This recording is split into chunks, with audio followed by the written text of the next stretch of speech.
যোৰহাট সংগীত বিদ্যালয়ৰ ৮০ সংখ্যক প্ৰতিষ্ঠা দিৱসৰ পবিত্ৰ দিনটোত বিদ্যালয়ৰ প্ৰাক্তন ছাত্ৰী বৈশালী দত্তৰ কণ্ঠত নলিন হাজৰিকা সোঁৱৰণীত ভাবিছিলোঁ মনতে গীতটি শুভ মুকলি কৰা হয়।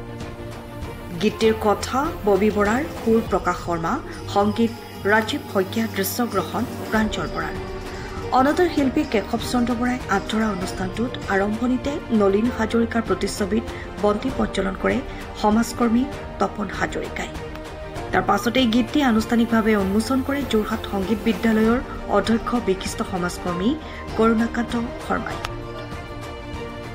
অনুষ্ঠানটিত অতিথি হিচাপে উপস্থিত থাকে যোৰহাট সংগীত বিদ্যালয়ৰ সভাপতি গিৰীশ চন্দ্ৰ বৰদলৈ, বিদ্যালয়ৰ সম্পাদক প্ৰণৱ বৰঠাকুৰ, পোহৰা বেইটৰ মুখ্য সম্পাদক অমৰ বৰুৱা, বিশিষ্ট সুৰকাৰ তথা বাদ্যশিল্পী প্ৰকাশ শৰ্মা, সংগীত শিল্পী ৰাজীৱ শইকীয়া, ভায়লিন বাদ্য সাবিৰ ত্ৰিপুৰা।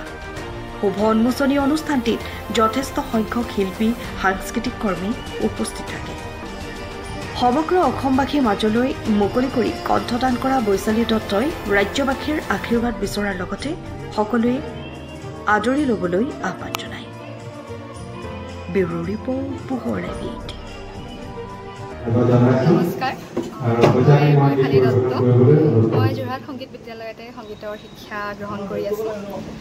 আজি আমাৰ সংগীত বিদ্যালয়ৰ ৮০ সংখ্যক প্ৰতিষ্ঠা দিৱসৰ এই শুভ ক্ষণত মোৰ এটি গীত ইয়াতে উন্মোচন কৰা হৈছে। গীতটি মোৰ মামা সংগীত শিল্পী প্ৰয়াত নলিন হাজৰিকাৰ সোঁৱৰণত উৎসৰ্গিত কৰা হৈছে।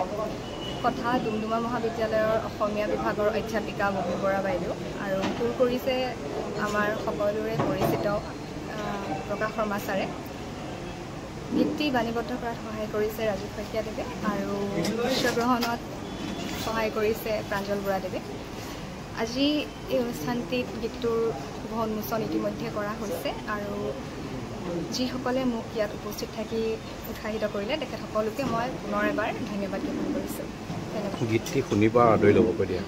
মই আশাবাদী যে আপোনালোক সকলোৱে গীতটি শুনিব আৰু আদৰি ল'ব যাতে, আৰু মোক আগবাঢ়ি যাবলৈ আৰু সহায় সহযোগিতা দিব।